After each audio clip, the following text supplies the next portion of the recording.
Buenas tardes y bienvenidos a esta nueva conferencia del ciclo Villena en la frontera del conocimiento.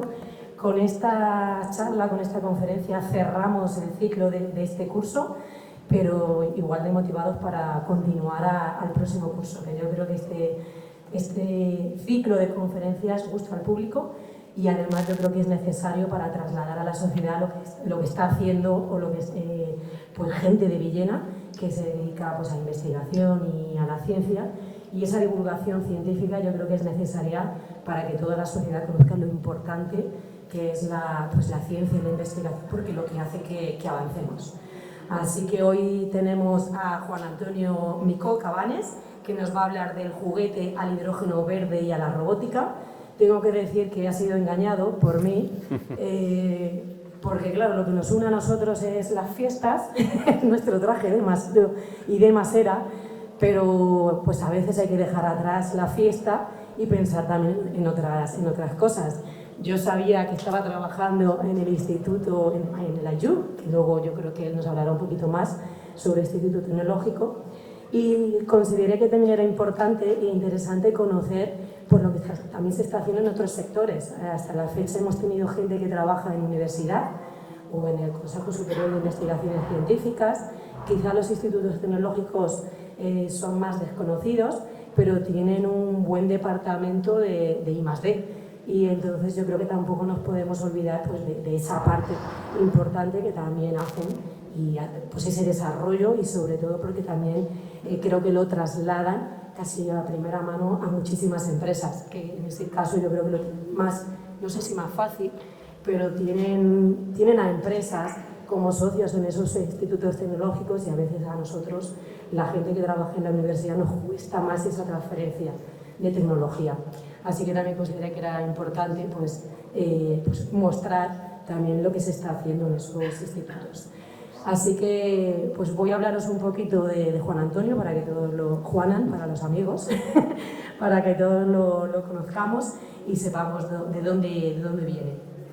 Actualmente es responsable del área de energía y robótica en el Instituto Tecnológico del Producto Infantil y Ocio, AIU, en IBI. Antes se llamaba el Instituto del Juguete, ¿verdad? Sí, el resumen es ahí, el Instituto del Juguete. Pero las siglas no me coinciden, digo, han cambiado el nombre. Entre sus funciones destacan ser responsable del área de energía y robótica, la gestión de proyectos nacionales y europeos de I+D y el desarrollo de proyectos en colaboración con empresas.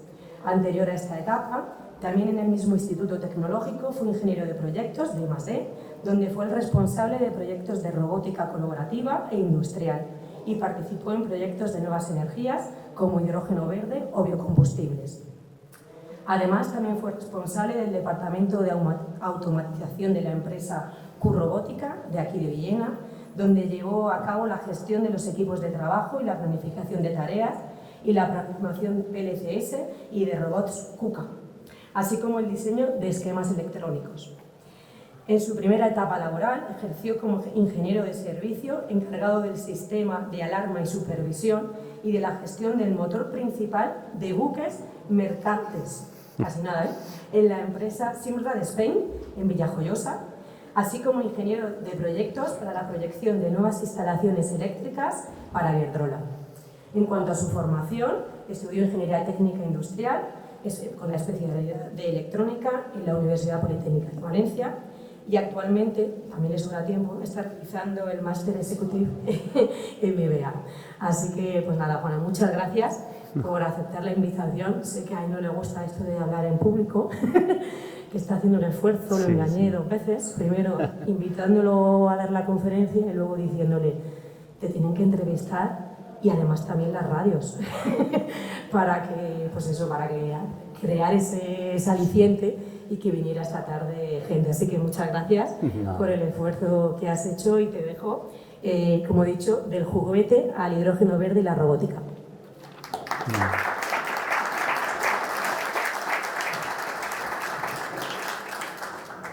Nada, primero dar las gracias, bueno, no sé si darle las gracias de una más, Esther. Es una oportunidad de darnos a conocer también aquí en Villena.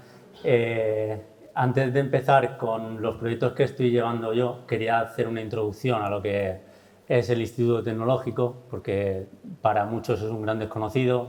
Me ha pasado muchas veces que antes que nada me preguntan si doy clases y qué se hace en un instituto tecnológico. Entonces, para empezar, os quería contar un poco en qué se basa o cuáles son los principios de los institutos tecnológicos, ¿vale? El Instituto Tecnológico del Juguete, que es AIJU, se funda en 1985, está especializado en el producto infantil y ocio. Este tipo de institutos tecnológicos se crean para dar soporte a un sector muy específico, ¿vale? En nuestro caso existía el Valle del Juguete, que estaba formado por Castalla, bueno, sigue estando formado por Castalla y Bionil, en donde había un conjunto de empresas muy especializadas en el juguete y muy fuertes, y entonces se crea esta figura de instituto tecnológico para dar soporte. E intenta ser un I+D, un departamento de investigación, de desarrollo, de soporte, de certificaciones, para ayudar a este tipo de empresas que suelen ser pequeñas o medianas y no tienen la capacidad de tener estos departamentos en sus empresas. Aparte de AIJU, en IBI podéis ver que por la Comunidad Valenciana hay muchos. Si lo veis, hay algunos muy especializados. En el lado tenemos Inesco, que es el más cercano, el que más se conoce aquí en Villena, porque está centrado en el calzado. Pero hay muchos otros. Tenemos el Castellón, que es otro muy especializado, ITC, que es sobre la cerámica. Es un instituto tecnológico bastante potente, bastante fuerte. Tiene también unas empresas muy potentes detrás, como son las empresas cerámicas. Y además en Valencia se concentran la gran mayoría. Hay DIMIA, Implas, INIA, sobre distintas tecnologías y distintos productos. Todas ellas están englobadas en una red de institutos coordinada por Redit, se llama, y todo depende de la Consejería de Innovación, era antes. Entrando ya un poquito en AIJU, como veis somos unos 123, no está actualizado, creo que somos un poquito más ahora, en el que está bastante bien compensado entre hombres y mujeres, con una titulación, con titulaciones superiores a un 40%, auxiliares y un porcentaje de doctores también importante, que es nuestra base, y además se nos exige que haya también un porcentaje de doctores en los institutos tecnológicos para dar ese nivel de investigación que se nos presupone. Algunos de nuestros socios con los que hemos trabajado, que son partners de AIJU ahora mismo, podéis ver, hay muchísimas empresas, grandes empresas, y, bueno, y algunas de ellas están aquí. Tampoco voy a entrar mucho. Nuestras capacidades, sobre todo nos centramos en 4 bloques: seguridad del producto, economía circular, fabricación avanzada y social y mercado.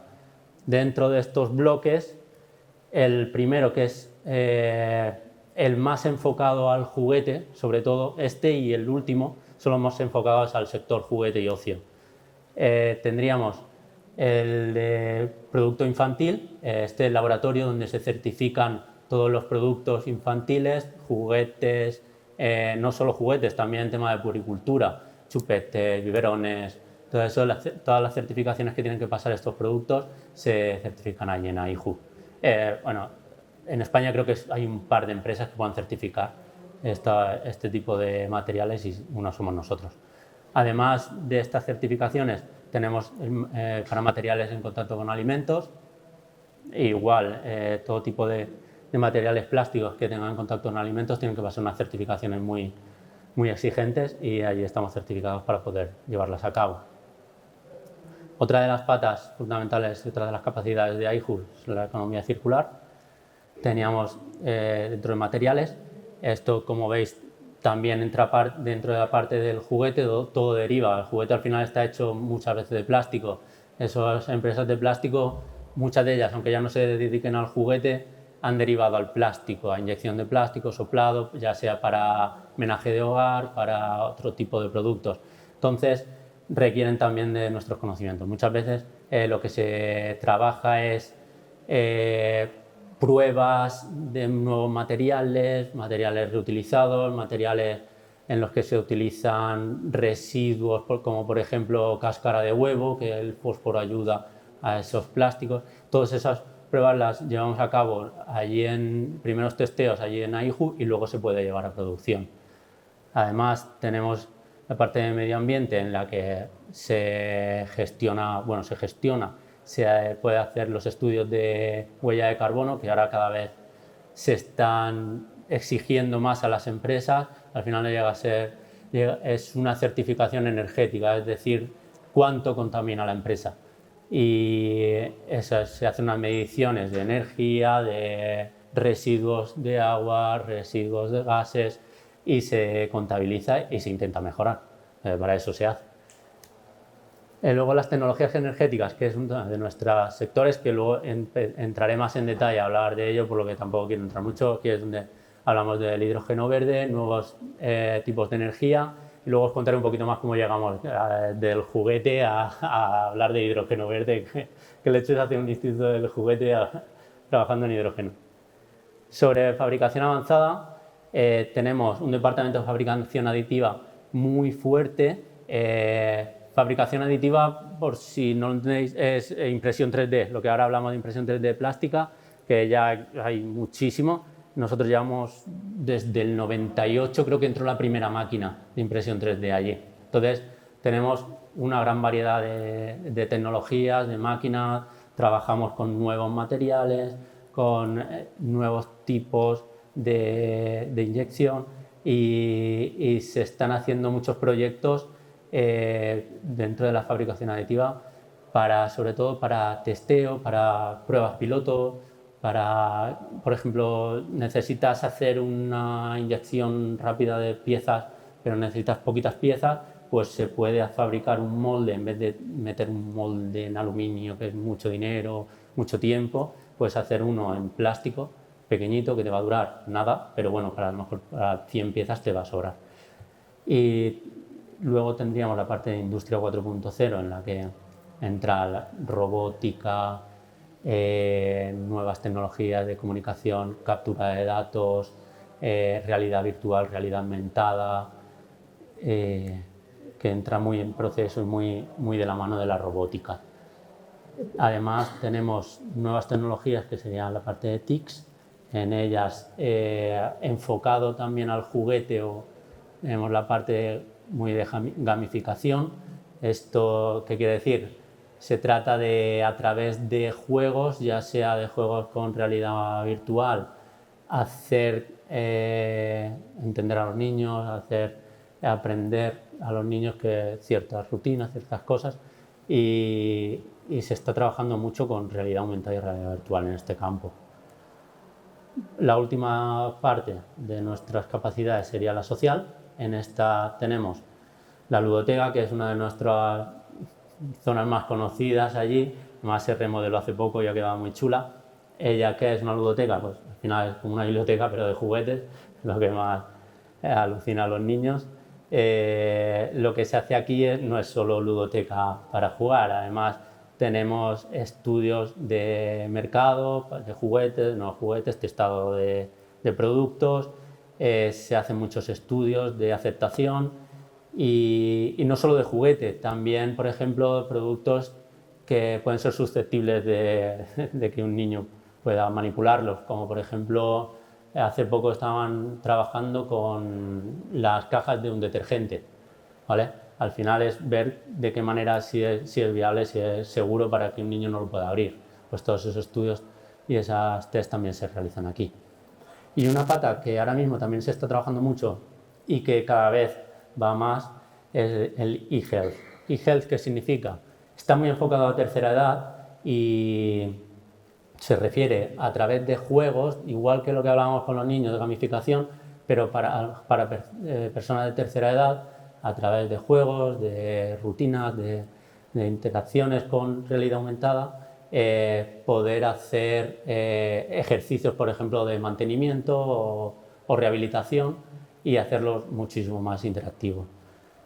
Además, se está trabajando en proyectos para el Alzheimer, por ejemplo, en los que se controla las rutinas de una persona y se controla si esas rutinas se están manteniendo o en algún momento hay alguna desviación, lo que puede llevar a que esa persona está enfermando o está empeorando.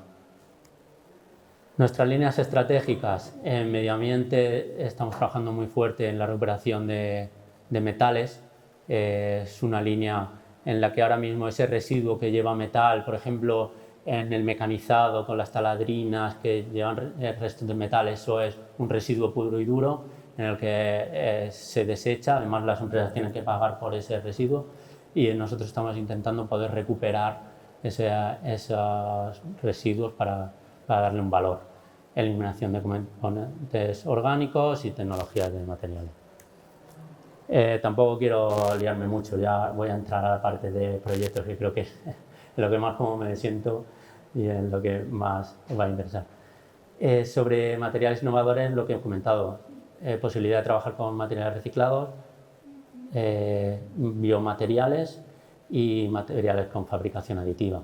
Aquí, por ejemplo, hay un proyecto muy chulo que han trabajado en el que con la Universidad de Miguel Hernández, creo que era, no, el Hospital de Elche, trabajaban a través del TAG, veían los tumores que había en un órgano y con ese TAG podían reproducir con impresión 3D lo que es el órgano con el tumor, pero recreaban hasta el mismo tacto, igual.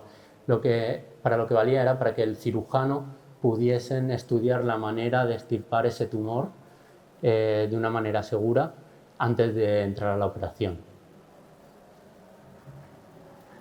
Y en fabricación avanzada, que es la parte en la que estamos desarrollando en mi departamento, lo que hemos comentado, hidrógeno verde, que ahora explicaré un poquito más qué consiste esto del hidrógeno verde, robótica, inteligencia artificial y algo que está ahora cada vez más en auge, que es el pasaporte digital, que no es otra cosa que un DNI para cada producto. Es decir, lo que se intenta es que cada producto tenga su pasaporte digital, con ello tienes una trazabilidad de por dónde, cómo se ha fabricado, qué piezas lo compone, si se ha repuesto algo, cuándo, y puedes tener toda esa cadena. Además, esto te da, evita falsificación, que también es una forma de evitar que productos de otros países te puedan falsificar un producto. Y ya entramos en la parte de mi departamento. He empezado por la parte de robótica y quería explicaros un proyecto que acabó el año pasado en el que hemos trabajado y una línea estratégica en la que hemos trabajado y que seguimos desarrollando porque creemos que es una de las más importantes, que es la robótica en la manipulación de objetos deformables. Cuando hablamos de robots, no sé si todo el mundo tiene claro lo que es un robot, un brazo robótico que coge piezas, las mueve de un sitio para otro, ¿vale? Eso más o menos ya está más que trillado, aquí hay gente que sabe mucho más que yo en eso y está muy desarrollado. Pero siguen habiendo campos dentro de la robótica que no se han podido rellenar. En esto, por ejemplo, uno de ellos es los objetos deformables.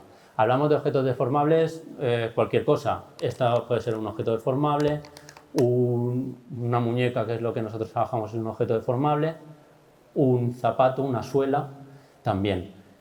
¿Qué pasa? Que si tú lo único que necesitas es cogerlo de aquí y moverlo aquí, eso no hay problema. Eso cualquiera lo puede hacer. Un robot cualquiera te lo coge de aquí y lo deja aquí. El problema viene cuando tú quieres deformarlo, ¿vale? Pero necesitas saber cuánto lo tienes que deformar. Ahí es lo complicado. Entonces, en este proyecto aunábamos 4 sectores que en principio no tienen nada que ver, como es el juguete, el calzado, el textil y el neumático, pero que tienen una misma problemática, que es eso, son todos materiales deformables. Ahí nosotros trabajamos con una empresa de Onil, que es Juema, os invito a visitarla, muy chula. Fabrican ellos desde cero la muñeca, desde la goma hasta producto final, chulísimo. Luego estaba Inescope con una empresa de Elche de suelas de calzado. Teníamos luego una empresa italiana, Decathlon, para la parte textil, que es lo que pretendían era coser el culote de ciclista, que encima es una tela elástica, todavía mayor complicación, y tenían que coserle lo que es la almohadilla. Y luego trabajamos con Michelin para la parte del neumático.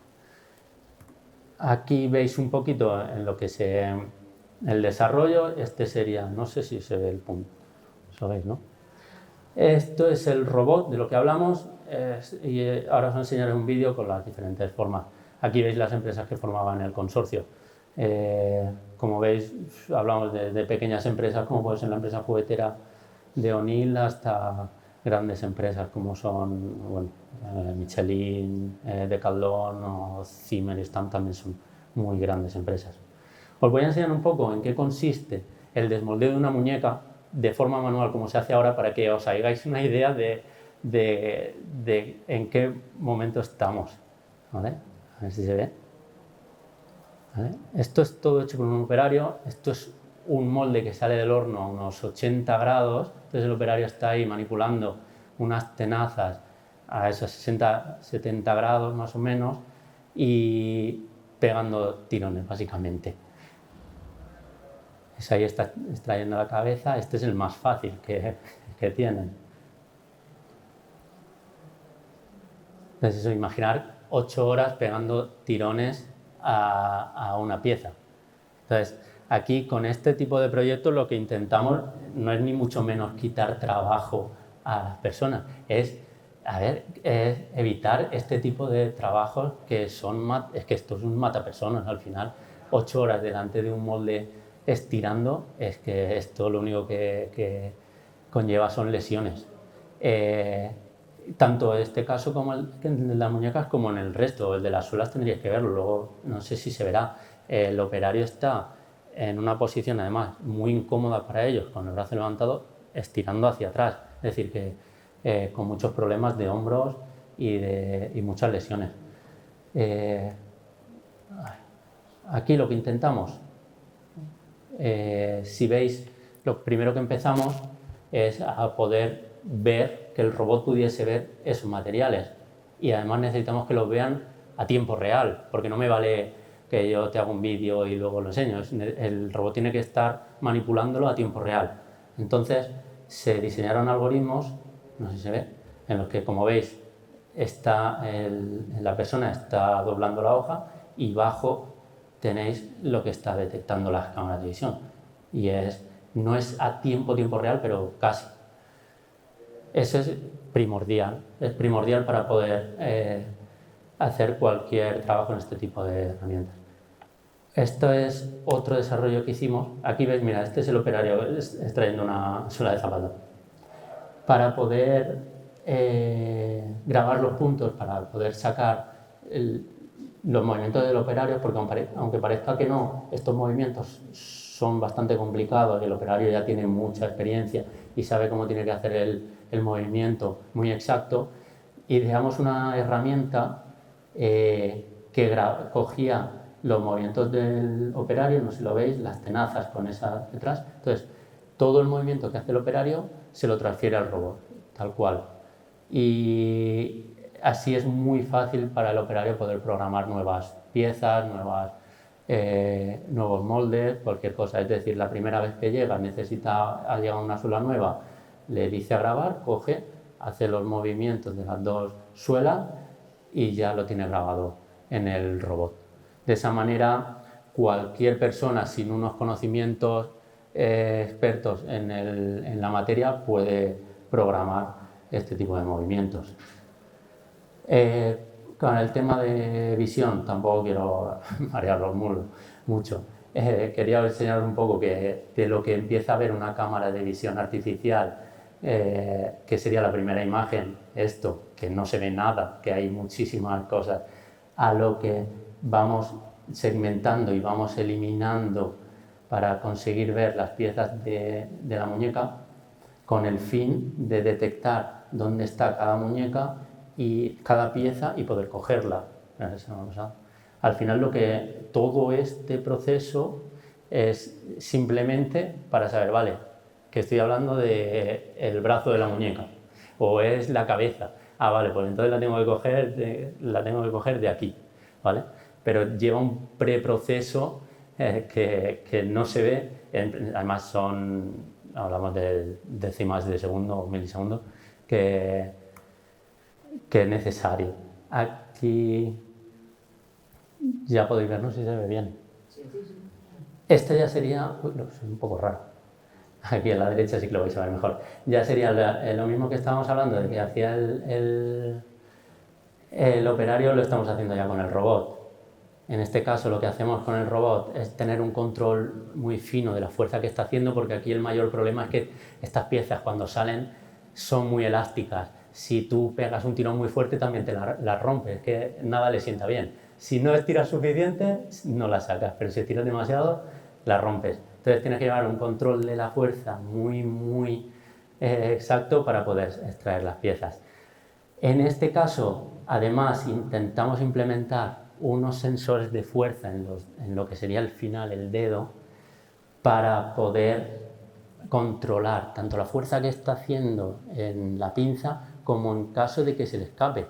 Porque en este caso, si tú empiezas a estirar, una persona coge la pieza y empieza a estirar y ve que se le escapa, para o hace más fuerza. Pero el robot no tiene ni idea. El robot, tú le has dicho, haz de esta fuerza y estira y es lo que hace.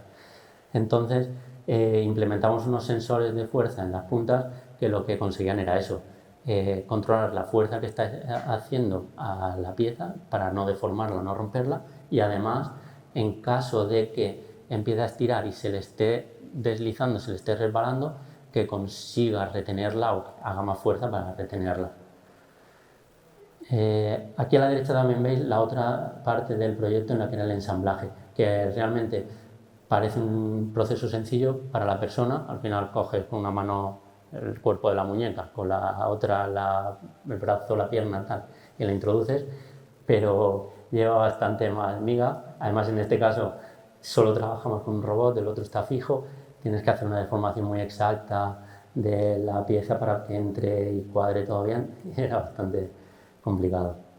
Ya pasando de la parte de robótica a la parte de energía, os quería enseñar un proyecto que ha comentado Esther también, que es de biodiesel, en el que estamos trabajando todavía, en el que queremos, a través de residuos de grasa animal, que es un residuo que viene del curtido, que es la última capa de grasa que queda pegada a la piel.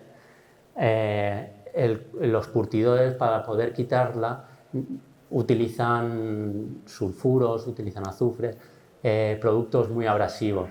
¿Qué pasa? Que esa grasa que cae es un residuo puro y duro, no se puede tratar, no se puede utilizar para nada. Entonces, mediante este proyecto lo que estamos haciendo es reutilizar esa grasa para producir biodiesel. Al final, este proceso ya está hecho y está desarrollado con aceites vegetales, con tabaco, con la planta de tabaco, y nosotros lo vamos a hacer con grasa animal.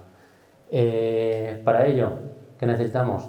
Bueno, antes es lo que he comentado, problemas a resolver, sustituir sobre todo combustibles fósiles, intentar usar biocombustibles, el residuo de grasa animal, que se le llama sandats, que es al final un residuo que termina en vertedero o se quema, es muy tóxico.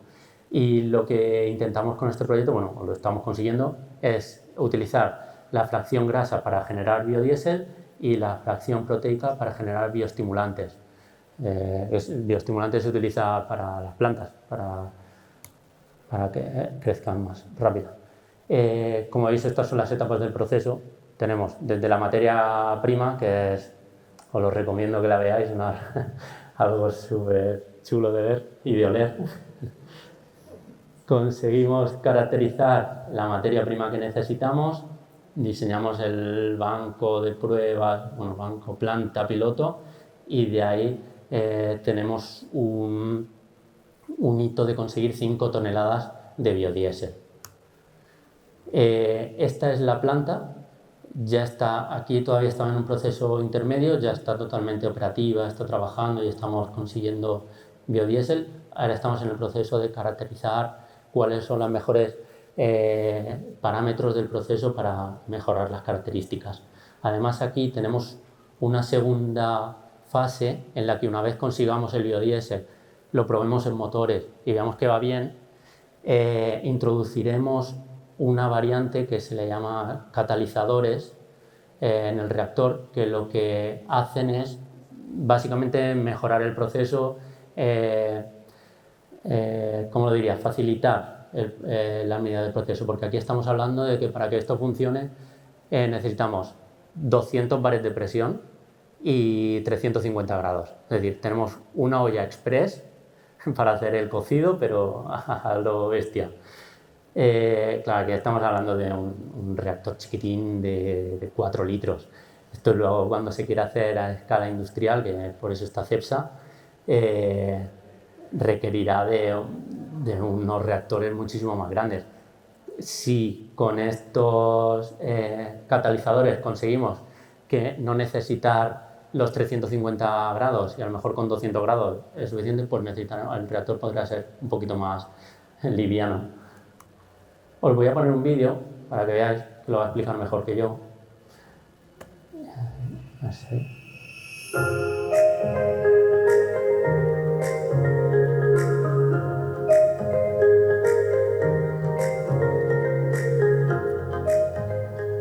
La planta piloto del proyecto Life Super Biodiesel, ubicada en las instalaciones de Organovac en Lorca, obtiene biodiesel y bioestimulantes a partir de residuos de grasa animal no reaprovechable de modo medioambientalmente sostenible.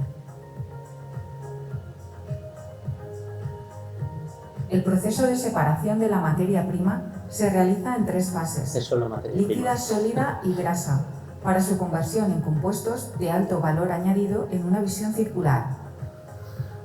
Se han diseñado 2 habitáculos independientes que se complementan con una sala de control desde donde se monitoriza e inspecciona todo el proceso. Tanto los equipos e instrumentos de la planta piloto como el propio diseño segregado en salas separadas consideran todos los aspectos de seguridad inherentes. El proceso utilizado en la planta piloto de biodiesel es la transesterificación catalítica de la grasa con metanol en condiciones supercríticas, que permite transformar grasas con altos porcentajes de ácidos grasos libres sin producir jabones.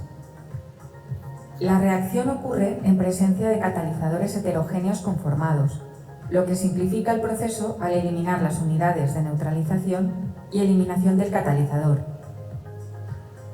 La modulación del proceso de reacción catalítica permitirá obtener biodiesel y glicerina como subproducto. Operando en condiciones de reacción más severas, se obtendrá un biodiesel avanzado que incorpora la glicerina modificada sin subproductos. El proceso de hidrólisis enzimática permite la recuperación de aminoácidos libres a partir de materia prima líquida y sólida, contribuyendo ampliamente a la reducción del impacto ambiental respecto al proceso tradicional. Se estima que este proceso conlleva una reducción de las emisiones de CO2 superiores al 35%, una reducción de al menos el 96% de consumo de agua y contribuye a simplificar el ciclo de vida del nitrógeno. El proceso supercrítico con catalizadores heterogéneos conformados permite eliminar las etapas previas de hidrólisis y desacidificación. Disminuye la producción de agua como subproducto, no genera efluentes contaminantes y consigue un rendimiento superior al 99%, dado que mejora la eficacia global del proceso. La planta piloto podría procesar alrededor de 70 toneladas al año de residuos, generando unas 5 toneladas de biodiesel y 4 de aminoácidos libres, a partir de la fracción de residuo animal descartado. La ruta de implementación en el mercado requiere validar la viabilidad técnica y económica del proceso a escala industrial. Life Super Biodiesel, bioestimulantes y biodiesel medioambientalmente sostenibles a partir de recursos renovables. El proyecto está coordinado por AIJU y cuenta con la participación de socios como Cepsa, INDEA, Organovac, Inesco, la Universidad de Murcia e ITQ.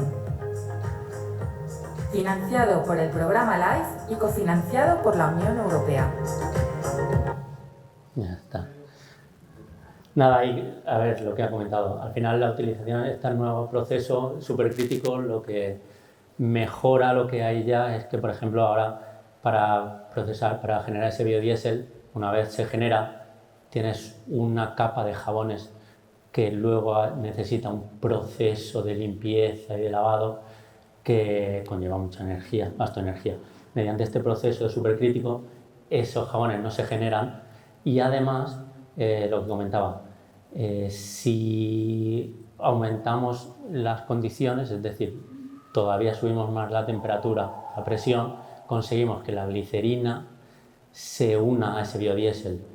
Eso todavía no está implementado ni está certificado, es decir, ese biodiesel no sería válido para mercado, pero sería muy positivo. Estaríamos hablando de que sería un biodiesel mucho más efectivo. La glicerina al final lo que mejora es la explosividad de ese biodiesel. Entonces, no sería válido todavía, pero Cepsa estaría muy interesado e intentaría certificarlo.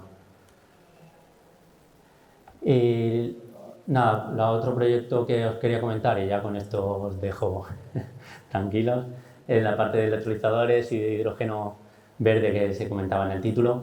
Antes de entrar a lo que nosotros estamos trabajando con el hidrógeno verde, quería explicaros un poquito qué es ese hidrógeno verde y o por qué es verde. Dentro del hidrógeno depende de cómo se produzca, de cómo se genere, porque el hidrógeno no se encuentra de forma natural en el mundo. Dependiendo de cómo se produzca, se le pone un color.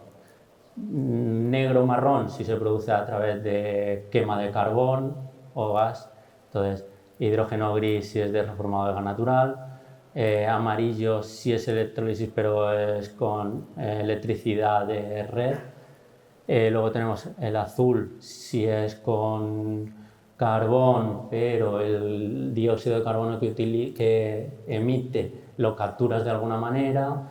Luego el rosa, que ese es el último que se ha incorporado, que es si la energía que utilizas es de energía nuclear. Y el hidrógeno verde, que se supone que es el mejor de todos, el más limpio, el más bueno, es el que viene al final, se produce ese hidrógeno a través de energía renovable, 100%. En esto, ¿qué es? ¿Cómo se genera ese hidrógeno? ¿Qué utilizamos para poder tener ese hidrógeno? Lo conseguimos a través de electrolizadores. ¿Qué es un electrolizador? Al final lo que hacemos es separar agua, que es hidrógeno y oxígeno, lo separamos en dos tanques distintos y conseguimos por un lado el hidrógeno y por otro lado el oxígeno. Eso se separa a través de esta membrana. ¿Qué necesitamos para separarlo? Electricidad. Teniendo electricidad y esta membrana que te posibilita esa separación segura, conseguimos separar a un lado el hidrógeno y a otro lado el oxígeno. Dependiendo de qué tipo de membrana utilicemos, dependiendo de qué disolución tengamos, tendremos distintos tipos de electrolizadores. Tenemos el electrolizador alcalino, se utiliza un medio básico, la disolución normalmente de hidróxido de potasa. Luego tenemos otro tipo de electrolizadores de membrana protónica, electrolizadores de estado sólido y unos que están todavía muy en fase de experimentación, que es membrana de intercambio de aniones. Pero básicamente es eso, en todos es lo mismo. Coges agua o una disolución que es agua y separas el hidrógeno y el oxígeno. ¿Qué pasa? Que el hidrógeno tiene la mala leche de ser muy explosivo. Entonces tienes que tenerlo bastante controlado y estar bastante seguro de que no tiene mezcla para que no haya problema. Porque con que haya un 4% de mezcla ya es explosivo. Para ello, lo que se utilizan es una membrana muy segura, ahí está todo el desarrollo, sobre todo en conseguir esas calidades del hidrógeno, conseguir que no haya esa mezcla y hacerlo lo más eficiente posible, es decir, consumir la menor energía posible para generar el máximo de hidrógeno. Luego está la segunda parte, ¿para qué queremos producir el hidrógeno? ¿Qué nos vale? haciendo el proceso inverso, es decir, llegamos a la pila de combustible, que haríamos al revés. Cogerías el hidrógeno por un lado y el oxígeno por otro lado, o aire, en ese caso nos valdría aire, lo unirías y eso genera electricidad. Al final lo que utilizas es lo que hablamos, que se está hablando del coche de hidrógeno, pila de combustible, todo este tipo, al final es eso. Lo que utilizas es hidrógeno, oxígeno, generas electricidad y lo único residuo que generas es agua. Entonces estamos hablando de una energía súper limpia. Un poquito peligrosa todavía, pero limpia. Nada, aquí os quería poner un poquito, porque bueno, no me voy a liar mucho. El tipo de electrolizadores que hay, el desarrollo que lleva y ahora mismo las partes. El PM es el que está un poquito más ya industrializado y hay más, además es el que más se puede tener en producto medio doméstico, por decirlo de alguna manera, pero todavía está en fase de desarrollo. Los otros dos están más enfocados a industria y sobre todo a industrias con petición de energía alta. Es decir, hablamos de, por ejemplo, nosotros ahora estamos implementando uno en industria cerámica, que requieren para los altos hornos requieren de mucho gasto de gas natural. Entonces nosotros a través de estos electrolizadores lo que hacemos es mezclar ese gas natural con hidrógeno para mejorar, bueno, mejorar no, al final es reducir el gasto de gas natural y ya está, reducir factura. Estos son algunos de los bancos que tenemos y en ellos hacemos pruebas. Estos son electrolizadores que hemos desarrollado nosotros, 100%, y tenemos de distintos tamaños. Este es un tamaño intermedio, porque os hagáis una idea, esto sería un cacharro ya así de grande, y consume unos 3 kilovatios y estamos obteniendo bastante buenos resultados. Trabajamos con una multinacional española, una Ingeniería Técnica Reunidas, en la que hace 3-4 años hizo una búsqueda de mercado entre todos los centros tecnológicos de España y para ver quién tenía una tecnología medio desarrollada que pudieran comprar y seguir desarrollando, y nos seleccionaron a nosotros y desde entonces estamos trabajando con ellos, estamos desarrollando electrolizadores y trabajamos ya en uno de 50 kilovatios el primero, luego 500 y la idea es llegar a 1 megavatio, el que será el que se instalará en el cerámico. Este es el proceso inverso que os comentaba, pila de combustible. En vez de generar el hidrógeno, utilizamos el hidrógeno para generar electricidad en lo que queramos. Ya, por ejemplo, este es un caso que tenemos allí, un kart eléctrico que trabaja con hidrógeno. Este es hidrógeno de botella, no es hidrógeno verde, pero bueno, trabaja, ahora está estropeado, porque se me ha estropeado una tarjeta electrónica, pero bueno, cuando la arregle os lo diré para que vengáis a visitarnos. Y nada, poco más. Esto ya son más proyectos de robótica, pero tampoco os quiero marear mucho más. Proyectos de visión artificial para reciclaje y industria 4.0, que también estamos desarrollando bastantes cosas. Y eso es todo. Muchas gracias.